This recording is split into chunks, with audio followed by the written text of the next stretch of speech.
Hello everybody and welcome. In this video I will show you how to check battery level for your speaker Hama Cube 2.0. To check a battery level, we should create a widget.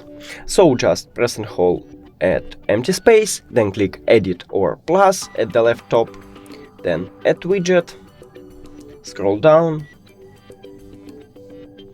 and click on Batteries. Now choose the best one widget for you, let's say that's okay for me, and click Add Widget. And now we can check a battery level. That's it.